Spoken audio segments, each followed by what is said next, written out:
మనం చేయాలనో నేను ఎప్పుడు కోరుకోను. ఎవరైతే దోషులు ఉన్నారో, ఎవరైతే రూల్స్ ను అతిక్రమించి ప్రజా జీవితంలో అందరికీ స్వేచ్ఛ అనేది ఉంటుంది సార్. ఆ స్వేచ్ఛను హరించేటువంటి అధికారులు కానీ, ఆ స్వేచ్ఛను హరించేటువంటి నాయకులను కానీ శిక్షించాలా అనేదే నా ఎయిమ్. అంతేగాని ఎవరో చేశారు మనమో చేయాలా అనేది నా అభిప్రాయం ఎప్పుడు ఉండదు. దానికి తగ్గట్టుగానే ఇప్పుడు లాస్ట్ టైం మనం చాలా సార్లు కూడా చర్చించాం సార్. మేము ప్రతిపక్షంలో ఉన్నప్పుడు కూడా ఇదే వైసీపీ నాయకులకు, అదే విధంగా వైసీపీకి అంటగాగుతున్నటువంటి వైసీపీకి అంట కాగుతున్నటువంటి వైఐపిసి నాయకులుగా చెప్పుకునేటువంటి వాళ్ళకి, ఐఏఎస్లకి, వీళ్ళకందరికీ కూడా మనం ఆ రోజే చెప్పాం. ఏం చెప్పామంటే, ఏదైతే అధికార దుర్వినియోగానికి పాల్పడితే గతంలో ఐపీఎస్లు కానీ ఐఏఎస్లు కానీ క్రమశిక్షణకు మారుపేరుగా ఉన్నటువంటి చాలా మంది, కొంతమంది అయితే ఇప్పుడు శ్రీలక్ష్మిని ఎగ్జాంపుల్ తీసుకుంటే, నాకు శ్రీలక్ష్మి గారినే ఎందుకంటానంటే ఆమెతో మాకు తిరుపతి మున్సిపల్ కార్పొరేషన్ కార్యదర్శిగా ఇక్కడ ఉన్నారు కాబట్టి, కమిషనర్ గా ఉన్నారు కాబట్టి చాలా స్ట్రిక్ట్ ఆఫీసర్. ఆమె చాలా స్ట్రిక్ట్ అంటే స్ట్రిక్ట్ ఆఫీసర్. ఆమె గోల్డ్ మెడలిస్ట్ కూడా.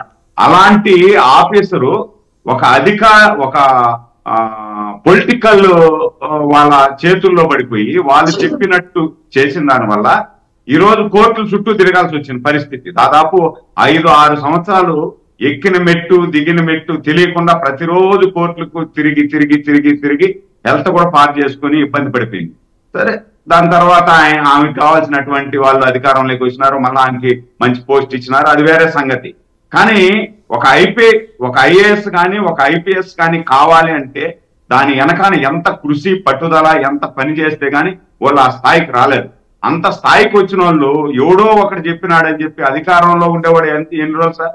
5 సంవత్సరాలు ఉంటాడు, మించితే 10 సంవత్సరాలు ఉంటాడు. దాని తర్వాత వాడు వెళ్ళిపోతాడు. కానీ ఐఏఎస్లు కానీ ఐపీఎస్లు కానీ ఉద్యోగస్తులు కానీ దాదాపు ఇప్పటి పరిస్థితుల ప్రకారం 62 వాళ్ళకి 62 సంవత్సరాలు వచ్చే అంతవరకు, వాళ్ళకి 62 సంవత్సరాల వయసు వచ్చే వరకు ఉద్యోగంలో ఉంటారు. ఉద్యోగంలో ఉండేటప్పుడు ఎంతో మంది రాజకీయ నాయకులు వస్తుంటారు, పోతా ఉంటారు. వాళ్ళు చెప్పినట్టు అంతా చేయాలంటే ఏమైపోతుంది? ఈరోజు వాడు చెప్పినట్టు మనం చేయలే, తీసి ఇంకొక దగ్గర వేస్తారు. ఉద్యోగం ఏం పోదు కదా. ఒక మంచి ఆఫీసర్ అనుకుంటారు, ఏమైపోతుంది? విశాల్ గున్ని గారు చాలా నిబద్ధత కలిగినటువంటి ఆఫీసర్. అలాంటి ఆఫీసర్ కూడా ఈరోజు ఇంత దిగజారిపోయి, ఇంత కిందికి దిగజారిపోయినాడు అంటే ఆశ్చర్యం వేస్తుంది. అదే విధంగా కాంతిరాణ టాటా నేను చూసా, తిరుపతి చిత్తూరు జిల్లా ఎస్పీగా ఉన్నారు. తిరుపతి జిల్లా ఎస్పీగా ఉంటే చిన్న ఒక ట్రాన్స్ఫర్ కోసం సార్, ఒక ట్రాన్స్ఫర్ కోసం డైరెక్ట్ గా నేను ఎన్నో ప్రయత్నాలు చేశా. ఒక ట్రాన్స్ఫర్ చేయించేదానికి, ఒక కానిస్టేబుల్ ట్రాన్స్ఫర్ చేసేదానికి ఎన్నో ప్రయత్నాలు చేస్తే కూడా ఆయన కుదరదు, రూల్స్ ఒప్పుకోదు అన్నటువంటి వ్యక్తి ఈరోజు 5 సంవత్సరాల్లో ఎంత దిగజారిపోయినాడు చూడండి. ఇప్పుడు కుక్కల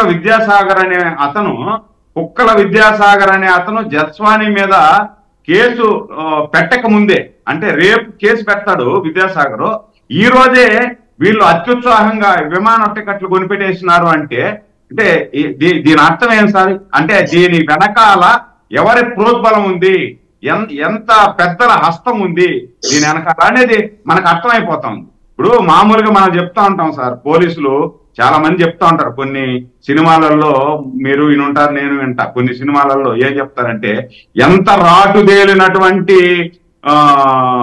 దొంగ అయినా కూడా ఎక్కడో ఒక దగ్గర నేరస్తుడైనా, ఎంత రాటుదేలిన నేరస్తుడైనా ఎక్కడో ఒక దగ్గర చిన్న తప్పు లాజిక్ మిస్ అవుతాడు, ఆ లాజిక్ వల్ల మాకు పట్టుబడతారు అని పోలీసు భాషలో వాళ్ళు చెప్తా ఉంటారు.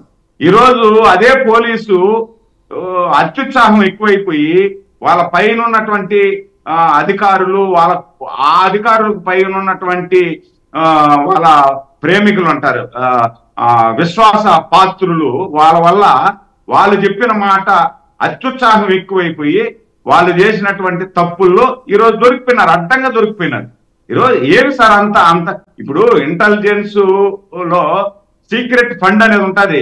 ఆ సీక్రెట్ ఫండ్ లో నుండి, ఆ సీక్రెట్ ఫండ్ ఎవరికి ఇస్తారు సార్? ఎవరైతే నేరాలు చేసేసి నేరాలు చేసిన వారిని పట్టిస్తారో వాళ్ళకి అవార్డు రివార్డు ఇచ్చేది ఆ సీక్రెట్ ఫండ్ నుండి తీస్తారు. కానీ ఆ సీక్రెట్ ఫండ్ నుండి వీళ్ళు విమానం టికెట్లు బుక్ చేసుకొని ఒక రోజు ముందే, అది అంత అత్యుత్సాహం ఎందుకు? బాంబేకి వెళ్ళి ఆ పాపం ఆ మహిళను తీసుకొచ్చి, ఇప్పుడు నిజంగా నేరం చేసి ఉంటే లేకపోతే ఇంకేదన్నా చేసి ఉంటే తీసుకురండి, తప్పులేదు, తీసుకురండి, శిక్షిద్దాం, అందరూ కూడా హర్షిస్తారు శిక్షిస్తే, తప్పులేదు.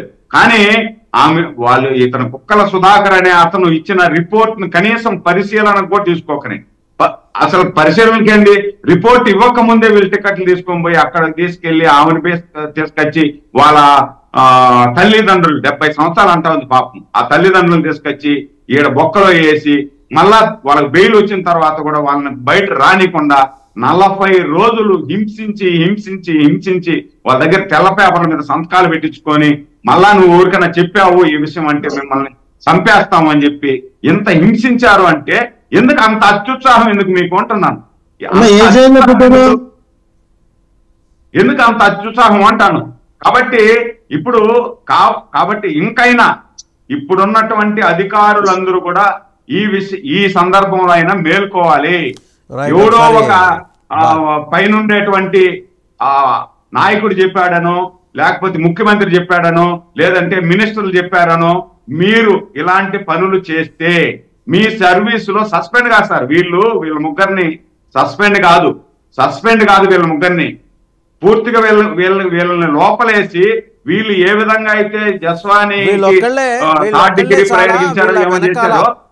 నాయుడు గారు, వీళ్ళొక్కళ్లే చాలా, వీళ్ళ వెనకాల ఉండి చక్రం తిప్పిన వాళ్ళు వద్దా? మీరు సగమే పని పూర్తి చేశారు. సగం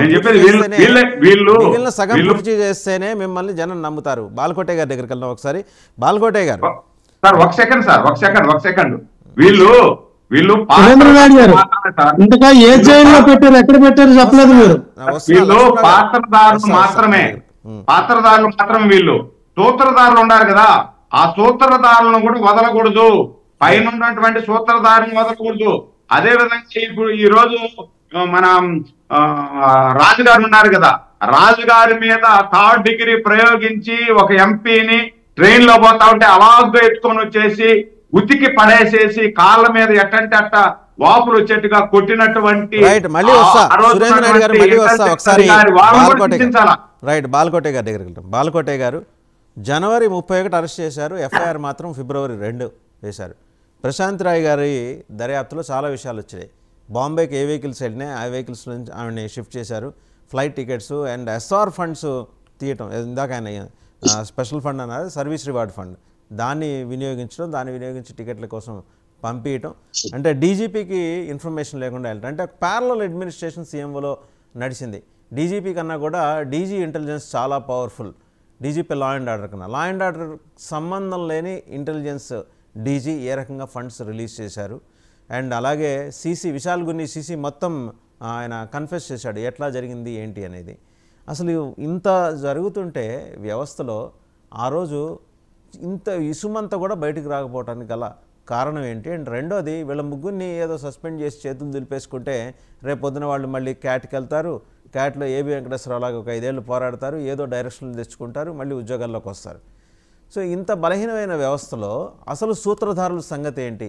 వాళ్ళని వదిలేసినట్టేనా, వాళ్ళ మీద దృష్టి పెట్టినట్టేనా? ఎందుకంటే సజ్జల డైరెక్షన్లో ఇదంతా జరిగింది అనేది అందరికీ బహిరంగ రహస్యం.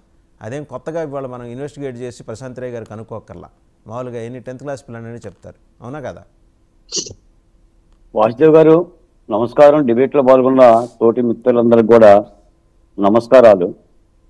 వాసుదేవ్ గారు, ఈ కాదంబరి జిత్వాని సంఘటనని లేడీ పిల్ల మీద తొడేల దాడిగా చూడాలండి. ఒక అమాయకమైన లేడీ పిల్ల మీద 3 తొడేళ్ళు 4 తొడేళ్ల దాడిగా చూడాలి. ఇది ఐపీఎస్కే మాయన మచ్చ. లాఠీలు పట్టుకున్న పోలీసు అధికారులు లాఠీలను మర్చిపోయి కర్రలుగా వ్యవహరించిన తీరు ఇది. చట్టాలను నమ్ముకున్న పోలీసు అధికారులు, చట్టాలనే అమలు చేయాల్సిన ఐఏఎస్ అధికారులు కూడా తరచూ చేసే సంఘటనలు ఇవి ఒక్కరోజే కాదు. ఆంధ్రప్రదేశ్ చరిత్రలో ఇలాంటి సంఘటనలు జరిగినాయి. డాక్టర్ సుధాకర్ విషయంలో పోలీసులు వ్యవహరించిన తీరు కానీ, వరప్రసాద్కి శిరోమణనం చేసిన పోలీసులు వ్యవహరించిన తీరు కానీ, లేదా చాలా మంది దళిత కుర్రవాళ్ళని లేదా తెలుగుదేశం కార్యకర్తలను లాఠీలతో మోదిన పోలీసు వ్యవహార శైలి కానీ మనం చూసాం. పోతే మీరు అన్నట్టుగా కాదంబరి ఒక బాధితురాలండి, ఒక యాక్టరు, ఒక డాక్టర్. ఆమె తండ్రి నావీ ఉద్యోగి, ఆమె తల్లి ఉన్నత ఎస్బీఐ ఉద్యోగి. అలాంటి వ్యక్తిని కేసు కట్టాలి ఒక రోజు ముందే మీరేదో డ్రా చేశారు డబ్బులు అంటున్నారు. కాదండి,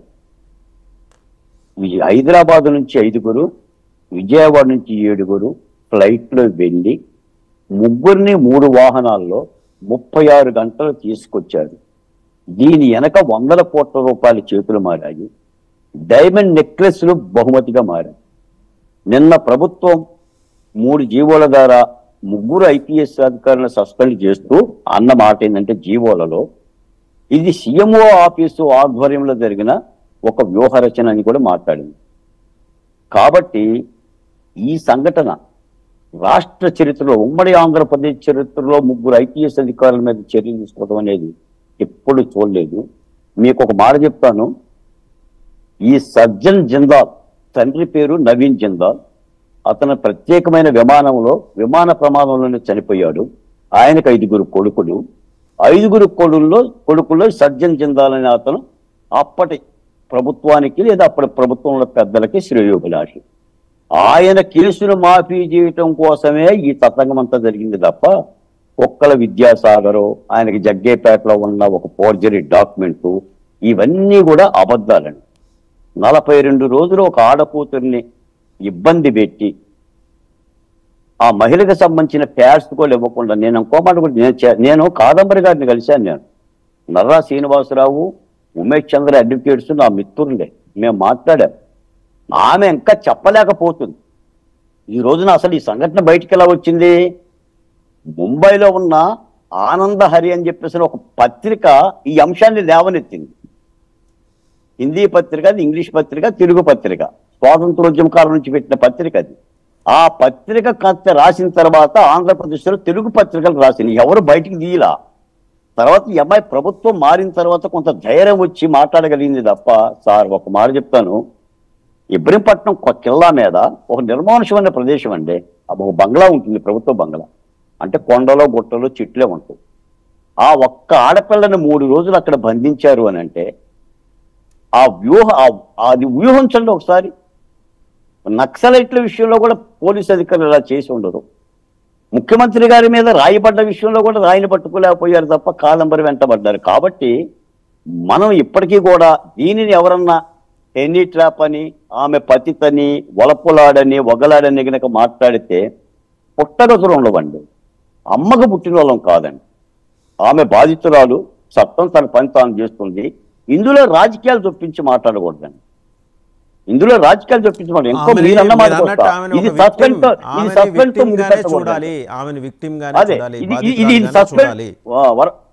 వాసుదేవ్ గారు, ఈ సస్పెండ్ తో మురిపెట్టకూడదండి.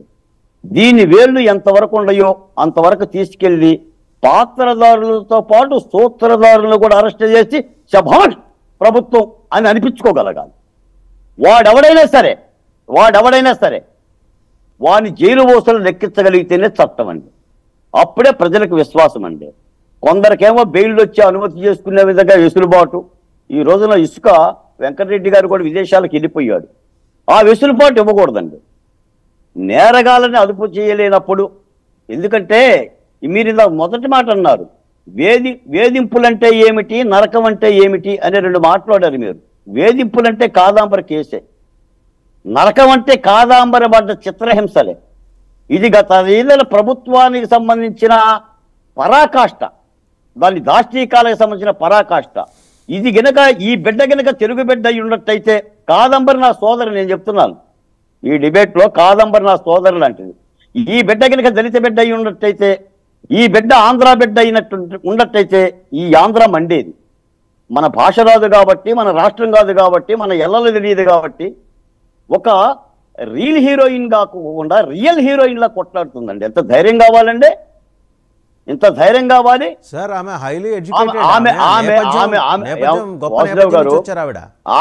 ఆమెని హెనీ ట్రాప్ గా మాట్లాడుతున్న ఆమె వ్యక్తిగత జీవితం, ఎవరి వ్యక్తిగత జీవితంతో మనకేం సంబంధం అండి? చట్టం ప్రకారంగా పనిచేసిందా, చట్టం కొందరుగా చుట్టం ప్రకారంగా పనిచేసింది అనేది అంశం. దీనిలో దోషులుంటే ప్రభుత్వమే సిఎస్ఏ విచారణ చేస్తున్నారు, డీజీపీ విచారణ చేస్తున్నారు. దీనికి రాజకీయాలు ఆపాదించాల్సిన అవసరం లేదు, ఆ ముగ్గురు ఐపీఎస్ అధికారుల మీద ప్రేమ చూపించాల్సిన అవసరం లేదు. ఇందాక కూడా చూశాను జగన్మోహన్ రెడ్డి గారి పత్రిక, ఇది ఎర్రబుక్కు రాజ్యాంగం అని రాసింది. పోలీసుల మీద అంత మమకారం ఏంటి జగన్ గారి పత్రికకి? అసలు పోలీసులే పనికిరారు, ఆంధ్ర పోలీసులు వెధవలు ఇప్పుడు కూడా అంటున్నారు కదా. పోలీసులు ఒకవైపే ఉన్నారు, ప్రభుత్వానికి ఊడిగం చేస్తున్నారు అని అన్నప్పుడు మరి ఈ ముగ్గురు పోలీసు అధికారుల మీద ప్రేమ ఎందుకు, వాత్సల్యం ఎందుకు? తప్పనిసరిగా ఇలాంటి కేసులను ఎట్టి పరిస్థితుల్లో విచారణ చేసి తీరాలండి. ఈ రోజున పౌర సమాజం కానీ కొంతమంది ఛానళ్ళు కానీ మీలాంటోళ్ళు మాలాంటోళ్ళు పట్టుకోబట్టి వేటాడబట్టే ప్రభుత్వం ఈ ముగ్గురు ఐపీఎస్ల సస్పెన్షన్ వరకు వెళ్ళింది. సస్పెన్షన్తో సరిపోతే కూటమి ప్రభుత్వానికి చిత్తశుద్ధి ఉండదండి. మీరు వెళ్ళాలి. మీరు గత ఎన్నికల్లో కూడా చెప్పారు, గత ప్రభుత్వంలో జరిగిన తప్పిదాలనే తప్పనిసరిగా మేము చర్యలు తీసుకుంటామని. 4 రోజులు ఆలస్యమైనా కూడా ఈ మాయని మచ్చని తీయాలి. అవసరమైతే కేంద్ర ప్రభుత్వం వరకు వెళ్ళాలి. ఇదేం సాదాసీదా ఆఫీసర్లు కాదు, వీళ్ళు ఇసులుబాటు వీళ్ళు చూసుకుంటారు, వీళ్ళు న్యాయస్థానాలకు పోతారు, లేదంటే ఢిల్లీ స్థాయి వెళ్తారు. వీళ్ళు వెనకుంద కూడా కాస్త కోస్త బడా వ్యాపారులే ఉన్నారు. కాబట్టి దీన్ని శోధించాల్సిన అవసరం ఉంది. అది ప్రభుత్వం నిరూపించుకోవాలి. ఎవరు పోరాడతారండి? చట్టం తన పని తాను చేయటానికి, నిజాయితీగా పని చేయటానికి ఎవరు పోరాడతారు? అమ్మాయి విషయంలోనే ఇంత కేసులు జరుగుతుందని చెప్తుంటే కామన్ మ్యాన్ విషయంలో, సాధారణ వ్యక్తి విషయంలో ఏం జరుగుతుంది? తప్పనిసరిగా కూటమి ప్రభుత్వం చిత్తశుద్ధిని నిరూపించుకోవాలంటే ఈ కేసుని ఎంత దూరం తీసుకెళ్లాలో అంత దూరం తీసుకెళ్లి సూత్రధారులు కూడా అరెస్ట్ చేసి కోర్టు భూమిలో నిలబెట్టగలగాలి. రైట్. సుజాత గారు మొత్తం విన్నారు. కాదంబరి నా సోదరి అంటే ఎంత లోపల గుండెల్లో ఆవేదన గూడు కట్టుకోకపోతే బాలకోటే గారు మాట అంటారు. ఆయన బాధితుల తరఫున మాట్లాడతారు. వాళ్ళ కులాలు, మతాలు, జాతులు, లేకపోతే ప్రాంతాలు, భాషలు వాటితో నిమిత్తం లేకుండా మాట్లాడారు. ఆయన ఓపెన్ హార్ట్ తోటి ఆయన వచ్చారు, మాట్లాడారు. ఈరోజు ఈ వీళ్ళతోటి అంటే ఈ ముగ్గురితోటి సరిపెడుతుందా మీ ప్రభుత్వం, లేకపోతే మరింత ముందుకెళ్ళే అవకాశాలు ఏమైనా ఉన్నాయా, కనిపిస్తున్నాయా? ఎందుకంటే సూత్రధారుల్ని వదిలిపెట్టే పరిస్థితి అయితే దేర్ ఇస్ నో పాయింట్. మీరు ఈ కేసు కట్టి ప్రయోజనం లేదు. సార్, వాస్తవంగా ముందుగా మీకు 99 ప్రేక్షకులకి అలాగే ప్యానెల్లో ఉన్న తోటి మిత్రులందరికీ శుభోదయం అండి. గత 5 ఏళ్లలో మనం ఆంధ్రప్రదేశ్ లో శాంతి భద్రతలు కానీ చట్టాలు కానీ అన్ని ఐసీయూలో ఉన్నాయని చెప్పుకోవాలి సార్. ప్రజల పక్షాన కాకుండా అధికార పార్టీ కార్యకర్తల్లా వ్యవహరించినందుకు ఈ రోజు ఆ అధికారుల వాళ్ళ కెరియర్లను ఒక బ్లాక్ ఒక మాయను మచ్చగా వాళ్ళ కెరియర్ లో మిగిలిపోయింది ఈ రోజు. సార్ వినిపిస్తుందా వాయిస్? వినిపిస్తుందండి.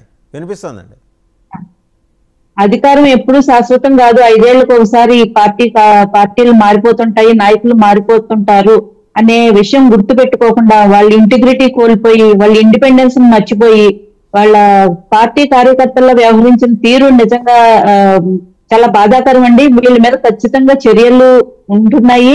అలాగే కాకుండా ఓన్లీ సస్పెన్షన్ తో వదిలేకుండా వారి ఇంకా కఠిన చర్యలు తీసుకోవాలని, దాని వెనక ఎవరైతే సూత్రధారులు ఉన్నారో వాళ్ళను కూడా ఖచ్చితంగా శిక్షించాలని నేను కోరుకుంటున్నాను సార్. ఎందుకంటే ఇప్పుడు ఇంతకు ముందు చూసాం ఒక ఐఏఎస్ అధికారిని శ్రీలక్ష్మి గారి విషయం, ఇప్పుడు మళ్ళీ ఇంకొక 3 బలయ్యారు. అంటే వెనక కుట్రదారులు ఎవరైతే ఉన్నారో ఆయుధాన్ని విసిరే చేతిని ముందుగా మనం శిక్షించాలి, కానీ ఆయుధాలు ఎన్నన్నా మారుస్తుంటారు సార్. ఈ రోజు ఈ 3 అయ్యారు, మళ్ళీ ఒకవేళ మళ్ళా అధికారంలోకి వస్తే మళ్ళా ఇంకొంతమందిని బలి చేస్తుంటారు. ఈ సంస్కృతి పోవాలంటే అసలు సూత్రధారులను ఖచ్చితంగా శిక్షించాలి, వాళ్ళని బయటకు లాగాల్సిన పరిస్థితి ఉంది సార్. గత 5 ఏళ్లలో చూసుకుంటే కనుక జత్వాని గారి కేసు విషయంలోనే కాదు సార్, అమరావతి రైతుల విషయంలో కూడా చాలా పోలీసులు ఓవర్ యాక్షన్ మామూలుగా లేదు సార్. అర్ధరాత్రి గోడలు దూకి మరీ అరెస్ట్ చేయడాన్ని, మహిళల్ని జుట్టు పట్టుకుని లాగి అరెస్ట్ చేయడాలు, వాళ్ళు ఇంకా ఎన్నో సార్ మీడియా మీద కేసులు పెట్టారు. మీడియా వ్యక్తుల మీద కూడా మన దేశద్రోహం కేసులు నమోదు చేశారు. ఇంకా ఎన్నో చట్టాలను ఉల్లంఘించి వీళ్ళు చేతుల్లోకి తీసుకుని చేసిన పనులు ఎన్నో సార్. వీళ్ళు 3 బయటకు కనిపిస్తున్నారు, కానీ పోలీస్ వ్యవస్థలో చాలా భ్రష్టు పట్టించిన విషయం మాత్రం మనకు అర్థమవుతుంది సార్ ఎన్నో కేసుల విషయంలో. అలాగే ఇక్కడ సుజాత గారు ఒక నిమిషం వినండి. దేశద్రోహం కేసులు పెట్టారు మీడియా వ్యక్తుల మీద కూడా. అది బహుశా అంటే మీరు జనసేన తోటి మీ పొలిటికల్ కెరీర్ స్టార్ట్ చేసినట్టున్నారు. ఒకసారి తెలుగుదేశం కూడా చూడండి, వాళ్ళు కొబ్బరికాయ కొడితే వీళ్ళు కంటిన్యూ చేస్తున్నారు. ఆ సబ్జెక్ట్ వేరే రోజు మాట్లాడుకుందాం మళ్ళీ మనం. సార్ ఎవరు చేసినా తప్పు తప్పే. ఇంకొక విషయం ఏంటంటే వీళ్ళు ఈ గత 5 ఏళ్లలో ఈ అధికారులు ఎవరైతే ఉన్నారో కనీసం కోర్టు ఇచ్చిన ఆర్డర్స్ కూడా ఉల్లంఘించి కంటెంప్ట్ ఆఫ్ కోర్టు కేసు కూడా ఈ రోజు ఎదుర్కోవాల్సిన పరిస్థితి ఉంది సార్. సో మేము చెప్పేది ఏంటంటే ఖచ్చితంగా దీని వెనక సూత్రధారులు కూడా ఎవరైతే సజ్జలు అంటున్నారో వారిని కూడా బయటకు తీసుకుని రావాల్సిన అవసరం ఉంది, వాళ్ళని కూడా శిక్షించాల్సిన అవసరం ఉందని నేను తెలియజేసుకుంటున్నాను సార్. అలాగే బాలకోటయ్య గారు బాధితురాలతో స్వయంగా మాట్లాడారు కాబట్టి మనం టీవీలో ఆవిడ వాదన విన్నది వేరు, స్వయంగా మాట్లాడారు కాబట్టి ఆయనకి ఎంత ఆవిడ పడిన ఆవేదన అంతా ఆయనకి బాగా అర్థమైంది కాబట్టి ఆయన తన సోదరి అని చెప్పి ఆయన అంత బాధపడడం జరుగుతుంది. ఒక మహిళని, ఒక ఒంటరి మహిళని చేసి వీళ్ళు ఈ కేసులో దొరికిపోవడానికి ముఖ్యంగా ఏదైతే కేసు నమోదు చేయడానికి ముందే వీళ్ళు టికెట్లు బుక్ చేసుకున్న విషయంలో దొరికిపోయారు సార్. అలాగే ఇంకొకటి ఏంటంటే వాళ్ళ తల్లిదండ్రులను కూడా తీసుకురావాల్సిన అవసరం ఏంటంటే అసలు ఏ అధికారంతో తీసుకొచ్చారు అదొకటి. పోలీస్ స్టేషన్ లోను లేదంటే జైల్లోనూ ఉంచాల్సిన, అంటే కేసులు పెట్టి జైల్లో పెట్టారు. దాని తర్వాత పోలీస్ స్టేషన్ లో విచారణ చేయాల్సిన వ్యక్తిని తీసుకుని వెళ్లి ప్రైవేట్ బంగ్లాలో పెట్టి నిర్బంధించి అక్కడ విచారణ చేయడం, ఇదన్నీ అంటే చట్టాలని వీళ్ళు తొంగలో తొక్కేసి వాళ్ళు ఇష్టం రాజ్యంగా చేసిన ఫలితం ఈ రోజు వాళ్ళు సస్పెండ్ అవ్వడం ఒక మాయన మచ్చకల్లా వాళ్ళ కెరీర్ లో మిగిలిపోయింది సార్. ఎంతో చదువుకుని ఎంతో కష్టపడి వాళ్ళ కుటుంబాలు కూడా వీళ్ళ మీద ఎంతో ఆశలు పెట్టుకున్న వ్యక్తులు కెరీర్ లోకి వచ్చి ఈ రోజు ఇటువంటి అబాస్ పాలవడం నిజంగా విచారకరం. సుజాత గారు ఇవన్నీ ఓకే, కానీ సజ్జన్ జిందాల్కి కనీసం నోటీసులు కూడా ఇవ్వలేనంత బలహీనంగా ఉందా మీ ప్రభుత్వం? ఏం జరిగింది అంటే మూల కారణం, ఈ కేసుకు మూల కారణం అతని ఇన్స్టిగేషన్ వల్లే ఈ వ్యవస్థ అంతా జగన్మోహన్ రెడ్డి గారి ప్రభుత్వం నడిపింది, సజ్జల గారి డైరెక్షన్లో, పిఎస్ఆర్ ఆంజనేయులు గారి పర్యవేక్షణలో. మరి సజ్జన్ జిందాల్ని కూడా విచారించాలి కదా. కనీసం నోటీసులు ఇచ్చారా మీరు? మీ ప్రభుత్వం నోటీసులు ఇచ్చిందా? సీఎంఓ ఈ కుట్రకు పాల్పడిందని 3 జీవోల్లో స్పష్టంగా చెప్పారు. ఇప్పుడు జారీ అయిన దాంట్లో డీజీపీ గారు ఇచ్చిన నివేదిక ప్రకారం. మరి సీఎంఓ అంత భారీ కుట్రకు పాల్పడటానికి మూలకారకుడైన సజ్జన్ జిందాల్కి నోటీసులు పంపించారా? పంపించకపోవటానికి గల కారణాలు ఏంటి? నిదానంగా పంపిస్తాం, ఇంకా 4.5 ఏళ్ళు టైం ఉంది కదా అని అంటారా? మీ స్టాండ్ ఏంటి? గవర్నమెంట్ స్టాండ్ ఏంటి? లేదు సార్, ఆమె ఎవరైతే కాదంబరి గారు ఉన్నారో ఆల్రెడీ ముంబైలో కేసు నమోదు చేయడం జరిగింది సజ్జన్ జిందాల్ గారి మీద. ఇక్కడ కూడా విచారణ జరుగుతుంది. అవసరమైతే సజ్జన్ జిందాల్ గారి మీద కూడా కేసులు నమోదు చేస్తారు సార్. ఆ విషయంలో ఇక్కడ ఏమీ పొరపాటు ఏమీ లేదు, ఆలోచించే పని ఏం లేదు సార్. ఆయన పెద్ద పారిశ్రామికవేత్త కాబట్టి ఆయనకు నోటీసులు ఇచ్చే విషయంలో గవర్నమెంట్ ఏమైనా ముందు వెనక ఆడుతోందా అని అడుగుతున్నా. అలా ఏం లేదు సార్. కేసులో ఉన్న వాళ్ళు అందరూ అసలు మూల వ్యక్తి సజ్జన్ జిందాలే కదండి. మూల వ్యక్తి సజ్జన్ జిందాలే కాబట్టి అక్కడి నుంచే మొదలైంది కాబట్టి కదా. సజ్జన్ జిందాల్తో పాటు అలాగే అక్కడ సజ్జల రామకృష్ణారెడ్డి ఎవరైతే ఉన్నారో ఆయన మొత్తం ఈ కుట్రకి పాల్పడిన వాళ్ళందరి మీద కేసులు నమోదు చేసే అవకాశం ఉంది. నడవాలి కదా విచారణ, ఎందుకు నడవట్లేదు ప్యారలల్ గా? మీకు బోల్డని టీమ్స్ ఉంటాయి కదా. ప్రశాంతి రాయ్ గారు కేవలం ఈ 3 వరకే ఎందుకు కన్ఫైన్ అయ్యారు? ఆయన ఎందుకని టాస్క్లోకి తీసుకోలేదు? మూల కారణం అయినప్పుడు ఆయన ఎందుకు టాస్క్లోకి తీసుకోలేదు? ఈ ప్రశ్న వస్తుంది, సోషల్ మీడియా అడుగుతుందండి. అంటే మనం జబ్బలు చర్చ చేసుకొని ప్రభుత్వంలో ఉన్న 3 పార్టీలు బ్రహ్మాండంగా చేసాం, ఎరగదీసాం అనుకుంటే కుదరదు. అసలు మూలకారకుడు సజ్జన్ జిందాల్, ఆయనకి కనీసం నోటీస్ పంపించారా? అయ్యా మీరు విచారణకి రండి, లేకపోతే మాకు ఎస్ఆర్ ఫండ్ ఉంది, మా ఆంజనేయులు గారు చేసినట్టే మేము కూడా ఎస్ఆర్ ఫండ్ వేసుకొని మీకు స్పెషల్ ఫ్లైట్ మీకోసం వచ్చి మళ్ళీ స్పెషల్ ఫ్లైట్లో వచ్చిన తర్వాత మిమ్మల్ని విచారించి అవసరమైతే మిమ్మల్ని కూడా స్పెషల్ ఫ్లైట్లోనే ఆంధ్రప్రదేశ్ తీసుకొస్తామని చెప్పే ధైర్యం ఈ ప్రభుత్వానికి ఉందా? సార్ ఖచ్చితంగా సజ్జన్ జిందాల్ గారి మీద కూడా చర్యలు ఉంటాయి సార్. ఎవరి గురించి భయపడే సమస్య లేదు. ఎందుకంటే అసలు మూలకారకుడు ఆయన్నే కాబట్టి ఆయన్ని పక్కన పెట్టేసి ఏదో తూతూ మంత్రంగా వీళ్ళని అరెస్ట్ చేసేసి ఇక్కడతో చేతులు దులిపేసుకునే ప్రసక్తి అయితే లేదు సార్. ఖచ్చితంగా మీరు రాబోయే ఒక 4 రోజుల్లో చూస్తారు. కేసులో ఉన్న మిగిలిన వెనక ఉన్న వ్యక్తులు ముఖ్యం కదండి. ముందు ఉన్న తెర ముందుకు వచ్చిన వ్యక్తుల కంటే నడిపించిన వ్యక్తులు ముఖ్యం కాబట్టి వాళ్ళని కూడా విచారించే అవకాశం ఉంది సార్. రైట్. ఒకసారి రేగిడి లక్ష్మణరావు గారి దగ్గరికి వెళ్తాం. రేగిడి లక్ష్మణరావు గారు, సో చూశారు కదా, అంటే మీరు ఎంత హోప్లెస్గా మీ అడ్మినిస్ట్రేషన్ ఉంది, కనీసం తప్పుడు కేసులు పెట్టేప్పుడైనా జాగ్రత్తగా ఉండాలి అనే ఒక ఈ స్పృహ లేకుండా ఎప్పుడండి మీరు అరెస్ట్ చేసింది జనవరి 31 ఆమెని, ఎఫ్ఐఆర్ ఎప్పుడు ఫైల్ చేశారు? ఫిబ్రవరి 2. ఇప్పుడు నమోదు చేశారు. ఎందుకు ఇన్ని ఫెయిల్యూర్స్ మీ ప్రభుత్వంలో కనిపిస్తున్నాయి? అంటే మీకు మితిమీరిన ఆత్మవిశ్వాసం, లేకపోతే దాన్ని ఇంకో భాషలో చెప్పాలంటే మేమే కదా ఇంకో 30 ఏళ్ళు పరిపాలించేది, మా రాజ్యాంగాలు మేము రాసుకుంటాం, మా చట్టాలు మాకున్నాయి, మా అరెస్టులు మేము చేసుకుంటాం. ఈ పెడధోరణి కదా మిమ్మల్ని ఇక్కడ దాకా దిగజార్చింది. మీరు దిగజారటమే కాకుండా ఐపీఎస్ వ్యవస్థను కూడా నడిబజార్లో నుంచోబెట్టారు. లక్ష్మణరావు గారు. వాసుదేవన్ గారు, మీకు ప్యానల్ ఉన్న పెద్దలకి WNT వీక్షలకు యాజమాన్యానికి హృదయపూర్వక నమస్కారం అండి. ఇందాక మీరు ఒక మాట అన్నారు, సూత్రధారులు ఎవరు, పాత్రధారులు ఎవరు అని. నేనేదో అన్నా, సూత్రధారులు ఎవరు, పాత్రధారులు ఎవరు, ఆడుతుంది ఎవరు, ఆడిస్తుంది ఎవరు, చేస్తుంది ఎవరు, చేయిస్తుంది ఎవరు. నేను ఒకటే చెప్తున్నా వాసుదేవన్ గారు, అసలు ఈ సజ్జల జిందాల్ గారు సజ్జల కాదండి, అంత బలహీనుడా అంటే ఆంధ్రప్రదేశ్ లోనే, ఒక్క నిమిషం సార్, ఒక్క నిమిషం, అంత బలహీనుడా? ఒక ఆంధ్రప్రదేశ్ రాష్ట్రంలోనే జగన్మోహన్ రెడ్డి గారి ప్రభుత్వంలోనే తాత సజ్జల రామకృష్ణారెడ్డి గారి యొక్క సహాయంతోనే ఆ యొక్క అమ్మాయిని ఇక్కడికి తీసుకొచ్చి ఆ అమ్మాయిని ఇబ్బంది పెట్టి అమ్మాయితోనే ఆయన మీద ఉన్న కేసులు తీయించేంత, ఇదంతా నడిపించేంత అసమర్థుడు నేను అనుకుంటున్నా. అంటే ఆయన తలుసుకుంటే ముంబై లేదా? ముంబై ప్రభుత్వంలో అక్కడ చేయించుకోలేడా? ఆయన ఆశామాస వ్యక్తే లేకపోతే జిందాల్ గారు అనేది మన భారతదేశంలోనే 4వ 5వ స్థానంలో ఉన్నాడు ఆయన, డబ్బు ఉండదు అంటాడు. అంత ఫూలిష్నెస్ గా ఒక కట్టు కదా అన్ని ఎంత ప్రజల్లోకి మమేకం తీసుకెళ్తున్నారంటే, ఇందాక అంటూ ఉన్నారు మా సోదరులు బాలకోట గారు, నాకు చెల్లి లాంటిదే సిస్టర్, నా సోదరు సమానరాలు. అయ్యా బాలకోట గారు, మచ్చుమరంలో గిరిజన బాలిక చనిపోయింది సార్. ఇప్పటికి కూడా సవాన్ని కూడా అప్పచెప్పల పిల్లలు అక్కడికి వెళ్ళలేదే, మీరు ఆ తల్లిదండ్రులను వాదార్చలేదే, అక్కడికి వెళ్ళి మాట్లాడి అమ్మ ఆ పిల్ల కూడా నా మనవరాలు లాంటిది, మీకు జరిగింది అన్యాయమే అని ఎందుకు ప్రశ్నించలేకపోయారు, ఎందుకు అడగలేకపోయారు సార్? బాలకోట గారు ఎక్కడికి వెళ్ళాలప్పుడు మీ సంస్కారం ఏమైంది? ఎవరు సార్ జత్వాని? ఎవరు సార్ అమ్మాయి? ఏంటి అమ్మాయి మీద అంత ఇంట్రెస్ట్ ఏంటండి మీకు? చంద్రబాబు నాయుడు గారికి అంత ఇంట్రెస్ట్ ఏంటి? లోకేష్ గారికి అంత ఇంట్రెస్ట్ ఏంటి? పవన్ కళ్యాణ్ గారికి అంత ఇంట్రెస్ట్ ఏంటి? బాలకోట గారికి ఇంట్రెస్ట్ ఏంటి? ఏంటంట ఊసి ఎవరు ఆవిడ అంటే? మీరు ఆట ఆడే ఆటలో ఒక తోలుబొమ్మ లాంటిది జత్వాని. ఆ జత్వాన్ని ఆట ఆడి ఒక సిన్సియర్ అయినటువంటి ఆఫీసర్లేమో ఏదో ఒక వంక చూపించి వాళ్ళు మనం జీవోలు తీసుకొచ్చి 1590 ఒక మహిళని తోలు బొమ్మ అనే పద్ధతిలో మీరు మాట్లాడతాను. Kindly withdraw your words. Sir మహిళ తోలు బొమ్మని కాదు సార్, మహిళని తోలు బొమ్మ కాదు, ఒక తోలు బొమ్మలాగా ఒక మహిళను ఆడిస్తూ ఉన్నారు. ఆవిడ్ని తోలు బొమ్మ నేను అన్నట్ల, తోలు బొమ్మలు ఎలాగ ఆడిస్తారో ఒక మహిళని అలాగ ఆడిస్తారని అన్నాను నేను. ఆవిడ తోలుబొమ్మ నేను అన్నాడు, గుర్తుపెట్టుకోవాలి మీరు. ఒక్క నిమిషం సార్ బాలకోట గారు, ఒక్క నిమిషం ఆగాల. నేను అన్నది ఏంటంటే, మీరు 1590, 1591, 92 తీసుకొచ్చారు జీవోలు, చంద్రబాబు నాయుడు సంతకం పెట్టారు, విశాల గుండె గారిని, క్రాంతిరాణి పేట గారిని, పిఎస్ రాజనాయుడు గారిని మీరు సస్పెండ్ చేశారు. దానికి కారణాలు ఏంటనేది అందరికి, ఆంధ్రప్రదేశ్ రాష్ట్ర ప్రజలు అందరికి తెలుసు.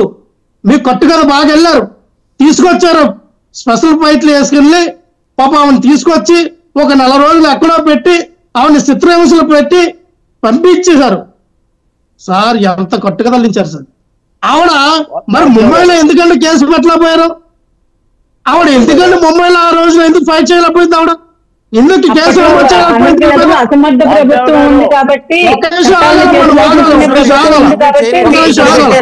మన రాష్ట్రంలో ఆడపిల్లలకి అన్యాయం జరిగితే మనం ఆడపిల్లలకి న్యాయం చేయమమ్మా.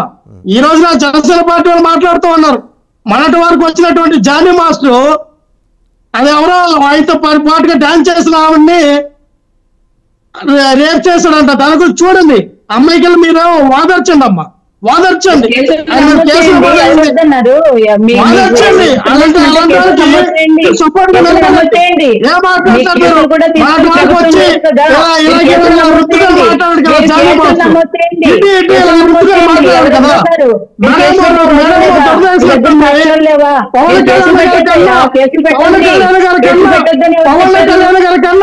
జానే మాస్టర్ మాట్లాడేటువంటి జానే మాస్టర్ ఆయన చేసినటువంటి అమ్మాయికి మీరు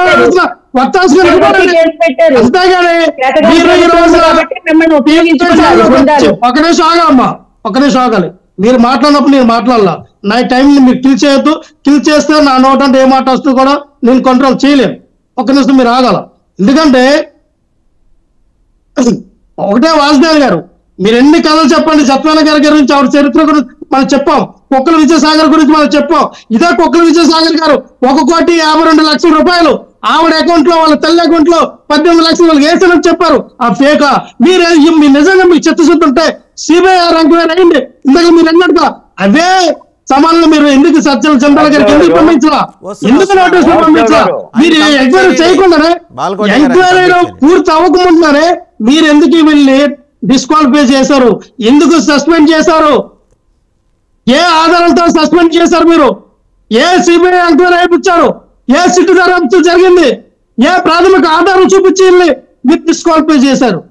అంటే ఒక్కడేసారి బాలకోటి గారు, మనం ఎన్ని చెప్పొచ్చు, ఎవరో అమ్మాయికి అన్యాయం జరిగిపోయింది, మన పిల్లమ్మకేమో అన్యాయం జరిగితే మనం చూడం, పక్క పిల్లమ్మకి అన్యాయం జరిగితే అమ్మ నాయన మా పిల్లగారి పిల్లి చీరలు అమ్మ నీకు బంగారు చీర కొంటారు, నీకేమో వజ్రాల చీర చెప్తారా అంటారు. మన సొంత పిల్లికి మనం కనీసం గెలిచి పోయాము, అత్త పిల్లికి ఏమో అన్ని పోతాం మనం.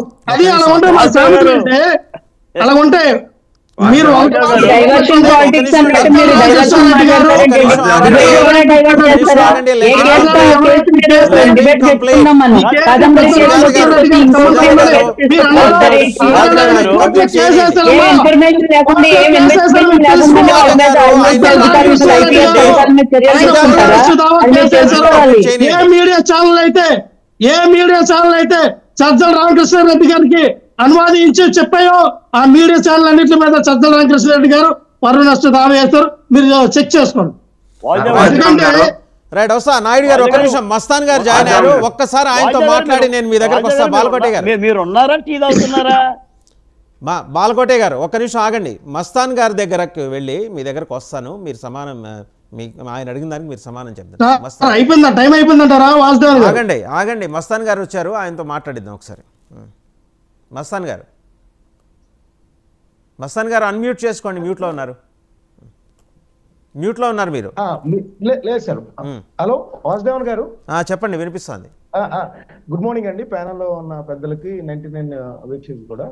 ఇప్పుడు కాదంబరి జత్వానికి సంబంధించిన ఇష్యూలో ప్రత్యేక అధికారిగా నియమితులైన ప్రశాంతి రాయ్ 3 రోజుల క్రితం డీజీపీ గారికి విజయవాడ సిపి రాజశేఖర్ బాబు ద్వారా ఆమె నివేదిక అందజేసింది. ఆ నివేదికని క్షుణ్ణంగా పరిశీలించిన తర్వాత డీజీపీ ద్వారకా తిరుమలరావు గారు ఇప్పుడు యాక్షన్ కి ఈ ముగ్గురుకు సంబంధించిన, అంటే 2 రోజుల క్రితం అయితే హనుమంతరావు, తర్వాత సిఐని సస్పెండ్ చేశారు.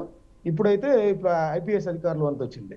ఐపీఎస్ అధికారులకు సంబంధించి 1590, 91, 92 జీవోల్లో వాళ్ళు మెన్షన్ చేసింది ఏంటంటే, నీరబ్ కుమార్ ప్రసాద్ గారి ద్వారా జారీ అయిన జీవోల్లో వాళ్ళు పిఎస్ఆర్ ఆంజనేయులు గారు కానీ, డీసీపీ విశాల్ గున్ని కానీ, కాంతి రాణా కానీ 3 అంశాలు. ఒకటి, ఒక కుట్రపూరిత దీనికి పాల్పడ్డారని. 2, వాళ్ళ ఐపీఎస్ సర్వీస్ నిబంధనలకు వ్యతిరేకంగా ప్రవర్తించారని. ఇంకొకటి దుష్ప్రవర్తన, అంటే ఒక మహిళని అరెస్ట్ చేసే సమయంలో లేదా ఆ కేసుకు సంబంధించిన వ్యవహరించాల్సిన నిబంధనల తొంగలోకి దుష్ప్రవర్తనకు పాల్పడ్డారనేది. రెండోది, సాక్ష్యాధారాలని కూడా ధ్వంసం చేసేందుకు ప్రయత్నించారు. ఈ 3 అంశాలని ప్రముఖంగా వాళ్ళు పేర్కొన్నారు. ఇక్కడ మనం చూసినట్లయితే ప్రధానమైంది ప్రశాంతి రాయ్ మొదటగా ఈ కేసులో ఏదో రాజకీయ ప్రత్యర్థులు ఆరోపణ చేసినట్టు కాకుండా అసలు మూలం ఎక్కడ బిగినైంది అంటే విశాల్ గున్ని గారిని ప్రశ్నించడం జరిగింది. అదేవిధంగా రమణమూర్తి గారిని వీళ్ళందరం కూడా ప్రశ్నించారు, ఎస్సీఐని కూడా ప్రశ్నించారు. వాళ్ళ ద్వారా ప్రశ్న అక్కడి నుంచి దర్యాప్తు ముందుకు తీసుకువెళ్లారు. ఆ నేపథ్యంలో చూస్తే వాళ్ళకి తేలిన అంశం ఏంటంటే, పిఎస్ఆర్ ఆంజనేయులు గారు జనవరి 31వ తేదీన విశాల్ గున్నిని, కాంతి రాణాని సీఎంఓకి పిలిపించారని, ఆ పిలిపించిన నేపథ్యంలో కాదంబరి జత్వానిని ఈ విధంగా అరెస్ట్ చేయాలనేది ఆదేశాలు ఇచ్చారని. లా అండ్ ఆర్డర్ తోటి ఆయనకి ఏంటి సంబంధం అండి? నేను అడుగుతున్నాను, లా అండ్ ఆర్డర్ తోటి నిజానికి శాంతి భద్రతలు అనేది డీజీపీ చూస్తారు. ఈయన ఇంటెలిజెన్స్ కార్యకలాపాలకు మాత్రమే పరిమితం కావాలి. మరి ఆయనకి ఎటువంటి ఒత్తిడి ఉందో, లేకపోతే ఎక్కడి నుంచి ఆయనకి ఆదేశాలు అందాయో అవి ఇంకా విచారణలో తేలాల్సిన అంశం అది.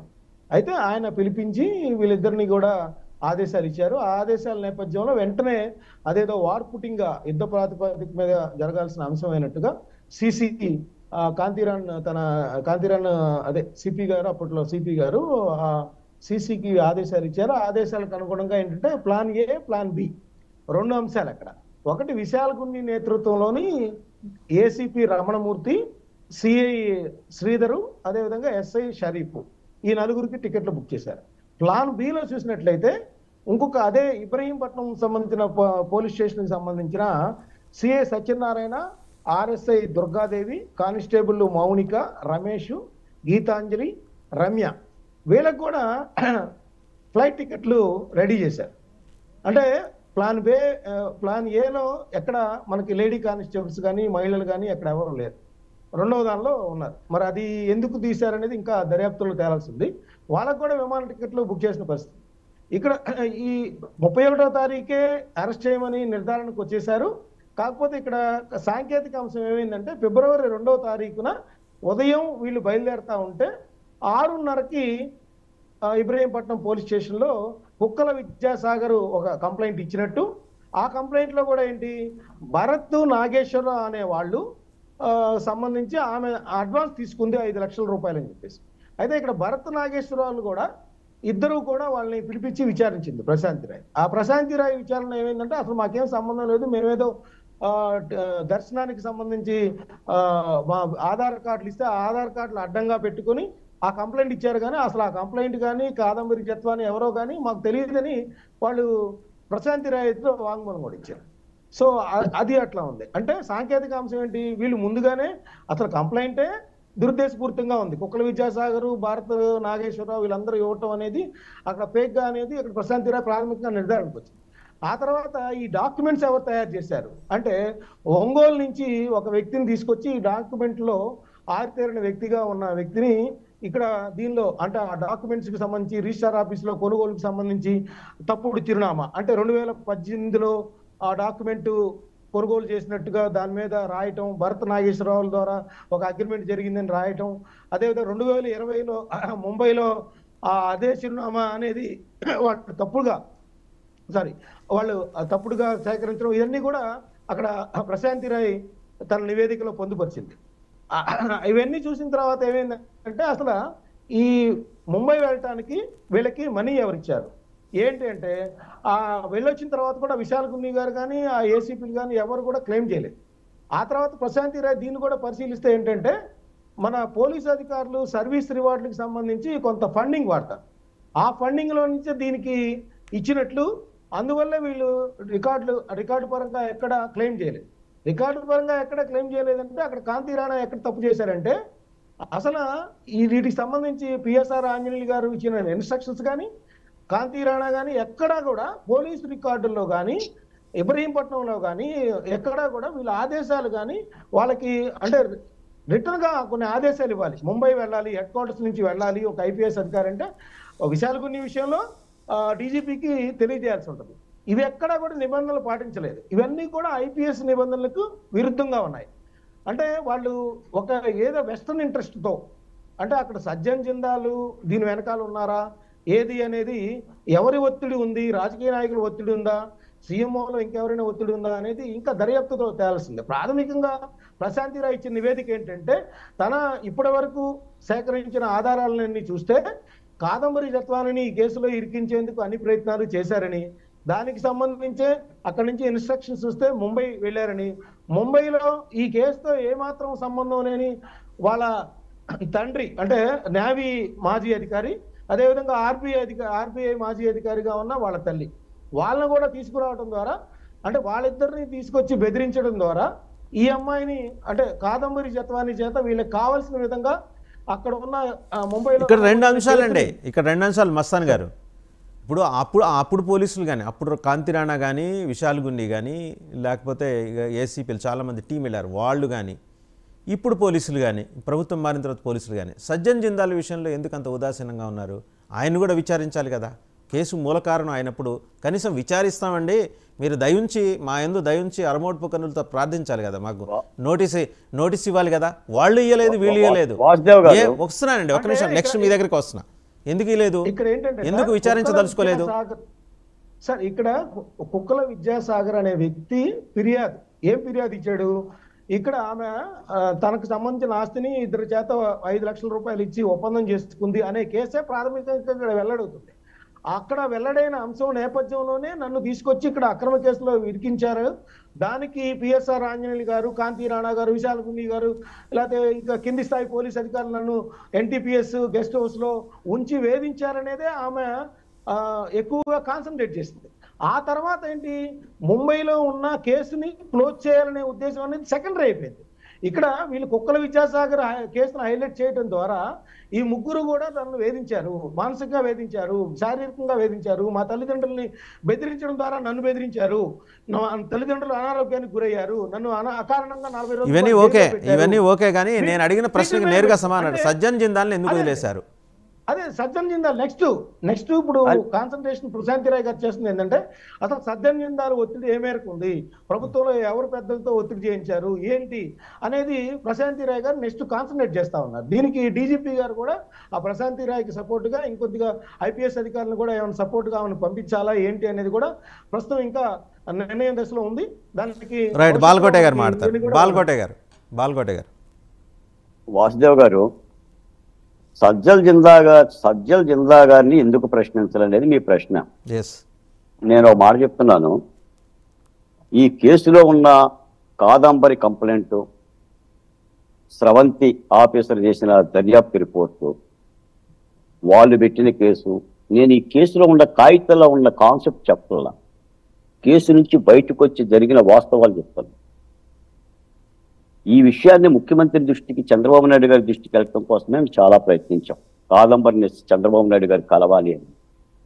చంద్రబాబు నాయుడు గారు ఒక మాటే చెప్పారు, కాదంబరి ఫిర్యాదులో ఏ పేరిచ్చినా, ఎంతటి పేరిచ్చినా అప్పటి వరకు దర్యాప్తు చేస్తూనే ఉండాలి అని చాలా స్పష్టంగా చెప్పాడు. కలిసేందుకు ఎందుకు సిద్ధపడలేదంటే, ఇదిగో ఇలాగనే ఉంటుంది రాజకీయ దుమ, ఒక పేలపిండి సుత్త. ఇది ఒక అభాగ్యురాలి మీద చట్టం చేసిన వికృత కీడ, దాని మీద జరుగుతున్న దర్యాప్తు. రేపు దాని అవసరాన్ని బట్టి జిందాల్ను కూడా ప్రశ్నిస్తారు. కానీ మీ మాటకి ఏం చెప్తున్నానంటే, ఈ కుక్కల విద్యాసాగర్ అతను ఒక క్రిమినల్, 17 కేసులు ఉన్నాయి రికార్డెడ్గా. నాకు కుక్కల విద్యాసాగర్ కూడా తెలుసు, పామర్రే. 17 కేసులను వెనకేసుకొని వచ్చి ముగ్గురు ఐపీఎస్ అధికారులు మన వైసీపీ నాయకుల్లాగా కండువాలు కప్పి మాట్లాడి, వాళ్ళు పోలీసు ఆఫీసర్లు, వాళ్ళు వైసీపీ కాదు, అది చట్టం పని, చట్టం దాని పని తాను చేస్తుంది. నిజంగా వాళ్ళు నిర్దోషులైతే కోర్టుకి వెళ్ళిపోయి ఓట పొందుతారు, ఎవడు జాలి చూపించనక్కర్లా. నేను కాదంబరి నా సోదరి అని అన్న తర్వాత నాకు ఎదురుగా ఉంది నా సోదరుడు కాబట్టేసేసి నేను మాట్లాడలేకపోతున్నాను. కానీ అభాగ్యురాల మీద నేను కాదంబరికి ఒకే మాట చెప్పాను, సార్ ఇది తెలుగు ప్రపంచం, ఇది ఆంధ్రప్రదేశ్, ఇక్కడ డెమోక్రసీ ఉంది, డెమోక్రసీలో మాట్లాడగలిగే చావగలిగే వ్యక్తులు ఉన్నారు, పౌర సంఘాలు ఉన్నారు, మీరు ధైర్యంగా ఉండండి కాదంబరి గారు, మనం తప్పనిసరిగా చట్టంలో గెలుస్తాము, మీరు చిన్న చూపు చూడమాకండి, ఆంధ్ర పోలీసులన్నా ఆంధ్ర పాలకులన్నా సరే మీరు గత పాలకుల్ని పోల్చి చూడమాకండి అని చెప్పి మేము ధైర్యం చెప్పాం. తప్పనిసరిగా దీని మీద న్యాయం చేయటానికి అందరం శ్రమించాల్సిన అవసరం ఉంది. దీనికి రాజకీయాలు కాదు. మీకు ఒక మాట చెప్తాను వాసుదేవ్ గారు, రాజకీయాల్లో కాలు జారొచ్చు కానీ నోరు జారకూడదు. నోరు జారిన మంత్రులు ఏమయ్యారో మనం చూసాం. ఒక రాజకీయ భవిష్యత్తు నిర్మించుకునేటప్పుడు ఏదైనా రాజకీయ పార్టీలో ఇష్టానుసారంగా మహిళల పట్ల కానీ లేదంటే సమస్యల పట్ల కానీ వ్యక్తీకరణ చేసేసి నోరు జారితే ఇలాగే ఉంటుంది. నేను మాట్లాడుతుంది కాదంబరి విషయం, ముచ్చుముర్రి విషయం కాదు. ముచ్చుముర్రి విషయం తర్వాత మాట్లాడచ్చు. ఇప్పుడు ఈ రోజున గత 5 ఏళ్ల పరిపాలన కూడా అలాగనే జరిగింది. డాక్టర్ సుధాకర్ని హత్య చేశారంటే బీహార్లో హత్య జరగలేదా బాలకోటయ్య గారు? మద్రాసులో అత్యాచారం జరగలేదా? గుజరాత్లో కాల్పులు జరగలేదా అని మాట్లాడుతున్నారు. చట్టం పట్ల స్పృహ లేకపోకుండా ఇదే పోలీసులు కనుక మనకి ఇస్తే లాఠీలు ఉండవు వాళ్ళ చేతుల్లో, కర్రలు. కర్రలు ఏమైతే అంటే ఎవరి తరైనా మొన్ననే ఎస్సీ సామాజిక వర్గానికి చెందినటువంటి పిల్లల్ని 12 మందిని చెడగబాటారు. దాన్ని మీరు ప్రశ్నించారా? మాల సామాజిక వర్గం చెందిన పిల్లల్ని తినగొట్టించారు సుబ్రహ్మణ్యానికి మీరు న్యాయం చేయలేకపోయారు. ఏం మాట్లాడినారు లక్ష్మణరావు గారు? సుబ్రహ్మణ్యానికి న్యాయం చేయలేకపోయారు. సుధాకర్ విషయంలో న్యాయం చేయలేకపోయారు.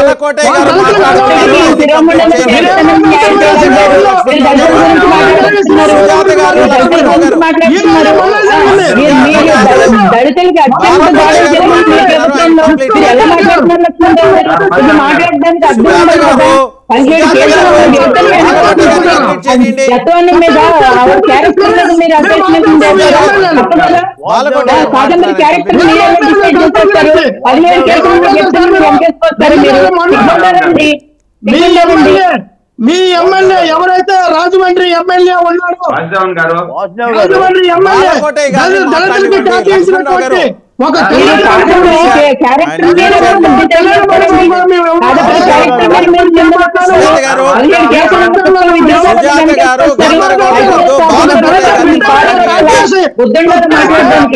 దళితుల మీద ట్యాక్ చేస్తే తొక్కితే అమర్నాథ్ గౌడ్ విషయంలో అమర్నాథ్ గౌడ్ నిలువున కాల్చి చంపేస్తే ఆయన మాట్లాడండి. దళితుల గురించి బాలకోట గారిని మాట్లాడండి. లక్ష్మణరావు గారు మీరు ఆగండి. వాసుదేవ్ గారు గేదె ఈనిందంటే దున్నను కట్టేయరన్నంట ఒకటి. ఈరోజు నేను ఒక మాట చెప్తున్నా. ఇప్పుడు నన్ను ప్రశ్నించాడు కాబట్టి నేను లక్ష్మణ దృష్టికి వస్తున్నా. డ్రైవర్ సుబ్రహ్మణ్యాన్ని చంపి డోర్ డెలివరీ చేసిన అనంతబాబు పార్టీలో నువ్వు ఎలా ఉండగలుగుతున్నావు? నీ డాక్టర్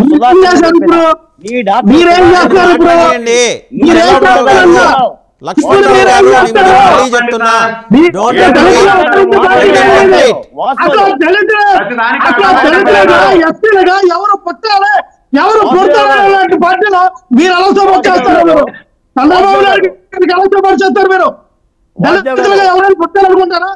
ఎస్సీలుగా ఎవరైనా పుడతారా? ఆయన పార్టీలో మీరు ఎలా సపోర్ట్ చేస్తారు? సమాధానం చెప్పాలి. లక్ష్మణ గారు యావత్ దళిత జాతిని అవమానించినటువంటి చంద్రబాబు నాయుడు గారు, యావత్ దళిత జాతిని అవమానించినటువంటి డిప్యూటీ సీఎం పవన్ కళ్యాణ్ గారు, మీకు తెలీదా? పవన్ కళ్యాణ్ దళితుల గురించి ఏం మాట్లాడాడు? లక్ష్మణరావు గారు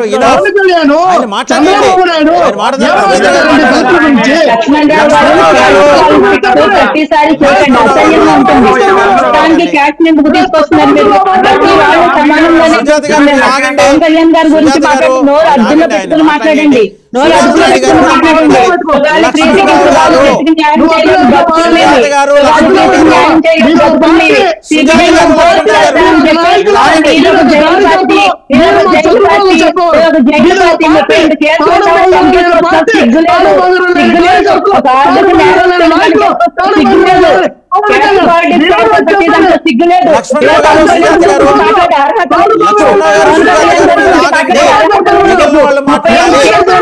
మిగిలిన వాళ్ళు మాట్లాడాలి.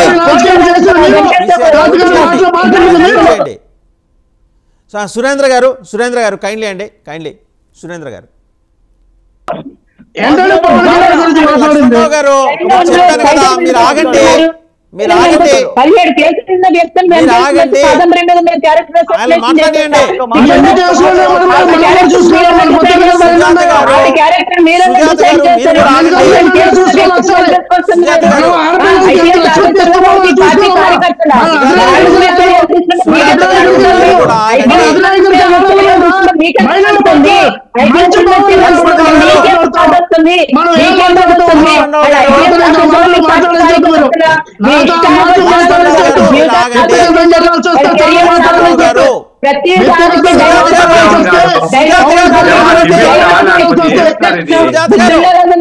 సుజాత గారు మీరు ఆగండి. ఆయన మాట్లాడండి. మిగిలిన వాళ్ళు మాట్లాడియండి. మీరు ఆగండి. లక్ష్మణరావు గారు మీరు ఇలా అవకాశం ఇచ్చి డిస్టర్బ్ చేస్తున్న వ్యక్తులకి ఇంకా డిస్టర్బ్ చేసుకునే అవకాశం ఇచ్చుకుంటే 4 మాటలు ఏమైనా ఆయన ఇంటర్వ్యూ కావద్దనే కదా చెప్తుంది. మరి ఏం కంట్రోల్ చేస్తున్నారు? ఆయన ఇంటర్వ్యూ కావద్దనే కదా చెప్తుంది. ఒక అభాగ్యురాలి విషయం మీద నోటికి వచ్చినట్టు పవన్ కళ్యాణ్ మీరు కలిసి ఏం మాట్లాడతారు? మీరు ఎవరాబాగ్యురాలు ఏంటి మీ ప్రేమ? లక్ష్మణరావు రాష్ట్ర ఆడపిల్లలపై చూపించండి. రాష్ట్ర ఆడపిల్లలపై చూపించండి, మన తెలుగు రాష్ట్ర ఆడపిల్లలు చూపించండి. అందరినీ మ్యూట్ చేయండి, అందరినీ మ్యూట్ చేయండి. సురేంద్ర నాయుడు గారు ఇప్పుడు మాట్లాడండి. మీరు సురేంద్ర నాయుడు గారు మీరు మాట్లాడండి ఇప్పుడు. సురేంద్ర నాయుడు గారు మాట్లాడండి ఇప్పుడు. సురేంద్ర నాయుడు గారు. వాసు గారు ఒక మాట, మీరు కూడా ఇలాంటి అపరిశుభ్రమైన మాటలకి మీరు కూడా స్వాగతం పలుకుతూ ఎవరు పలికారు? జనసేన మహిళా నాయకురాలు బాలకోటయ్య గారు ఏం మాట్లాడారు జనసేన పార్టీ నాయకుల మీద? చేయాల్సిన అవసరం లేదు. ఏం మాట్లాడారు చెప్పండి. బాలకోటయ్య గారు జనసేన పార్టీ నాయకురాల మీద ఏం మాట్లాడారు? సమాధానం చెప్పాలి మీరు. పవన్ కళ్యాణ్ గారి గురించి మాట్లాడారు. గురించి మాట్లాడతారు. అసలు జనసేన లక్కే కాదు మాకు. జనసేన పార్టీ లక్కే కాదు. మీ గురించి మాట్లాడేది